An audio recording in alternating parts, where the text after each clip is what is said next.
In November 1973, an Italian newspaper office in Rome received a small, blood-soaked package. Inside was a lock of human hair and a severed right eye. The eye belonged to 16-year-old John Paul Getty III, who had been kidnapped 4 months earlier by an organized crime syndicate demanding $17 million. His grandfather was J. Paul Getty, the gaunt billionaire in his tailored tweed suit, calculating ledger columns until dawn. At the time, the elder Getty was the wealthiest private citizen on planet Earth, with a fortune exceeding $1.2 billion. Yet for 5 months, as his grandson sat chained in a freezing mountain cave, Getty refused to pay a single penny. When the kidnappers reduced their demand to $3 million after mailing the ear, Getty agreed to pay exactly $2.2 million. Why that specific number? Because his accountants determined it was the maximum amount that was legally tax-deductible. To cover the remaining $800,000 needed to save the boy's life, Getty loaned the money to his own grief-stricken son at 4% annual interest. Getty died 3 years later inside his 72-room English manor, Sutton Place. He spent his final years surrounded by attack dogs, security guards, and a coin-operated payphone he installed so his guests could not use his telephone for free. He had achieved the ultimate pinnacle of global financial ambition, and it left him completely alone, suspicious of every human being he met, and emotionally dead long before his heart stopped beating. Ambition is celebrated as the defining virtue of modern civilization. We are taught that drive, relentless hunger, and an unwillingness to settle are the absolute prerequisites for greatness. Yet deep within the architecture of human psychology, ambition possesses a toxic threshold. When the drive to conquer crosses from a tool for survival into an unchecked obsession, it does not just destroy your competitors. It systematically devours your brain, your relationships, and your identity. To understand why ambition turns self-destructive, we must examine how the brain evolved to pursue goals. At a neurological level, ambition is governed by a single neurochemical, dopamine. Popular culture often mislabels dopamine as the chemical of pleasure and reward. In neuroscience, dopamine is not the molecule of satisfaction. It is the molecule of anticipation. When you set a target, whether hunting an animal on the savannah 50,000 years ago or closing a corporate deal today, dopamine surges across the mesolimbic pathway. It creates a state of energized focus, narrow attention, and intense motivation. However, evolution designed dopamine with a built-in trap. The moment you actually achieve the goal, the second the deal is signed or the trophy is held, dopamine instantly crashes back to baseline. This neurochemical drop-off is known in evolutionary biology as the hedonic treadmill. If our ancient ancestors felt permanent, lasting contentment after catching a single meal, they would sit under a tree and starve to death when winter arrived. Evolutionary survival required a cruel mechanism, immediate adaptation. No victory is ever allowed to feel satisfying for long. In 1908, psychologists Robert Yerkes and John Dodson formulated a foundational principle of behavioral neuroscience known as the Yerkes-Dodson Law. They discovered that the relationship between arousal, or psychological drive, and performance follows an inverted U-shaped curve. At low levels of drive, performance is sluggish and uninspired. As ambition and stress rise, focus sharpens and output peaks at an optimal midpoint.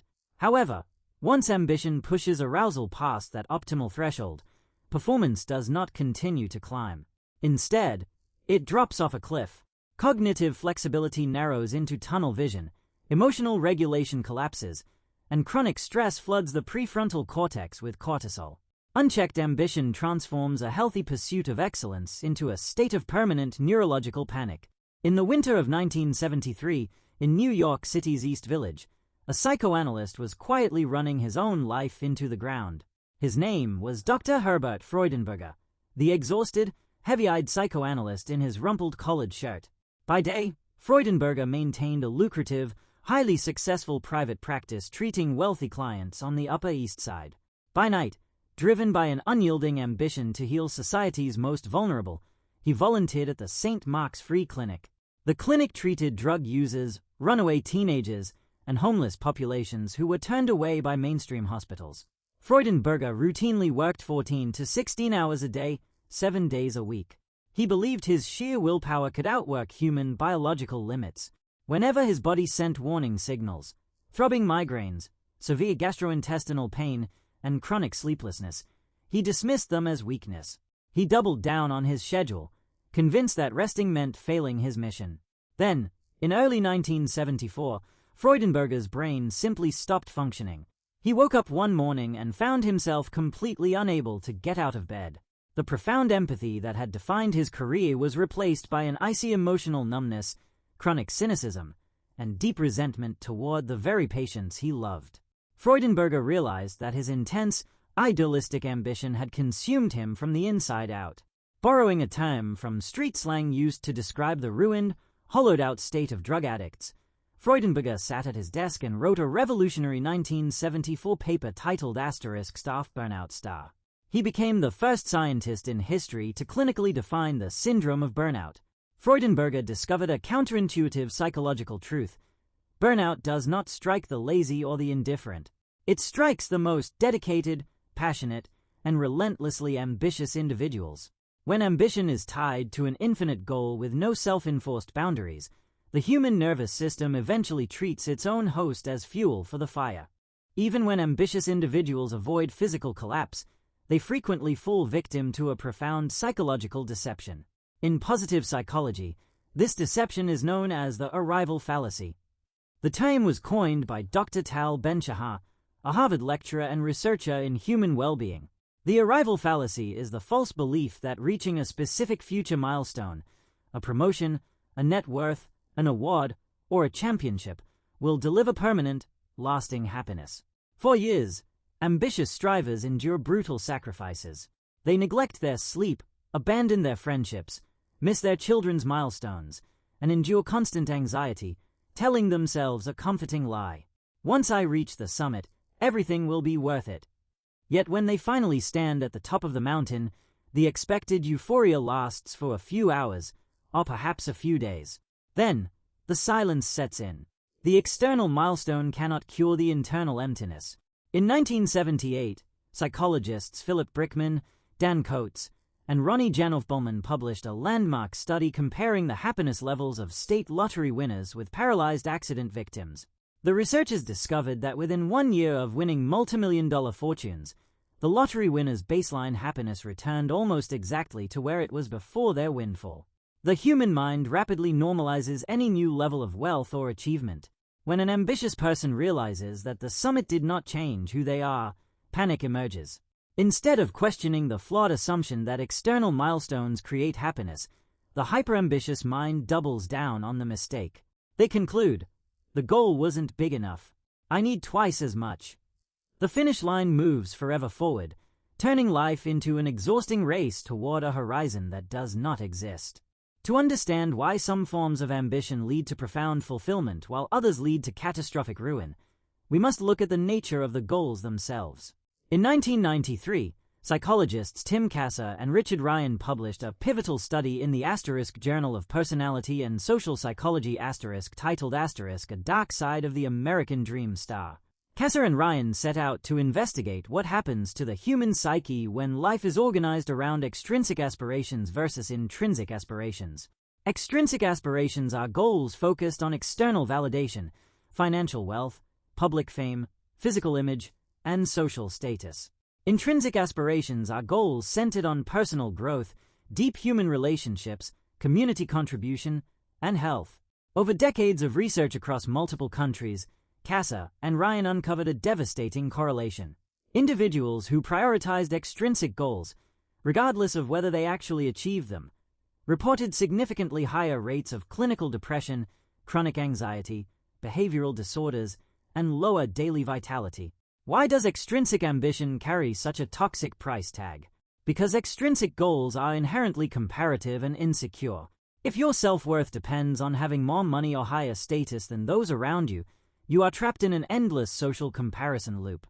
There will always be someone with a larger yacht, a higher title, or more public attention. Extrinsic ambition transforms human relationships from sources of love and connection into transactional calculations. Friends become networking contacts. Family becomes a distraction from work. Colleagues become rivals to be surpassed. Eventually, the hyper-ambitious individual succeeds in isolating themselves in a gilded fortress of their own making, wealthy in material tokens, but bankrupt in human intimacy. Does this mean that ambition is inherently evil, or that we should abandon all goals and resign ourselves to passive mediocrity? Not at all. In ancient Greece, Aristotle taught that every virtue sits at the exact midpoint between two destructive extremes. Courage sits between cowardice and recklessness. Generosity sits between stinginess and wasteful extravagance. Ambition operates on the exact same philosophical principle. At one extreme lies apathy, a total lack of direction, purpose, and constructive effort. At the other extreme lies unchecked, toxic ambition, the ruthless obsession with external conquest that consumes health, ethics, and relationships. The healthy middle is what psychologists call mastery-oriented ambition. Mastery-oriented ambition is driven by intrinsic curiosity, craftsmanship, and service. You do not work 70 hours a week to prove your superiority over others or to fill an empty hole in your self-esteem. You work because you genuinely care about the craft, because the challenge demands your best thinking, and because the outcome benefits other people. When you shift from status-seeking ambition to mastery-seeking ambition, the entire psychological dynamic reverses. Failure is no longer an existential crisis of identity. It is simply useful diagnostic data. Rest is no longer viewed as shameful weakness. It is respected as the biological maintenance necessary for sustained excellence. And other people are no longer competitors to be conquered. They are collaborators in a shared human endeavor. Ambition is a powerful fire, kept within the hearth of self-awareness, balance, and intrinsic purpose. It warms your life, powers your progress, and builds monuments that outlast your lifetime. Unleashed without restraint or moral grounding, that same fire burns down the house and incinerates everyone inside it. If you find yourself caught in the modern trap of relentless hustle, pause and run a diagnostic on your motives. Ask yourself the uncomfortable questions that our hyperproductive culture avoids. What specific price are you paying right now for the goals you are chasing? Whose validation are you actually trying to win? And if you reach your desired summit tomorrow, who will be standing there with you to celebrate it? Understanding the psychological forces that drive our behavior is the first step toward building a life of genuine freedom and authentic purpose. If you value diving into the hidden psychology of human behavior and the systems that shape our minds, subscribe and join us for every new investigation. Fast forward back to today. Look at your calendar, your priorities, and where you invest your finite hours on Earth. Remember the gaunt billionaire sitting alone inside his 72-room mansion, guarding his payphone while his grandson suffered in a cave. Do not let your hunger to conquer the world trick you into losing the only things that make the world worth living in.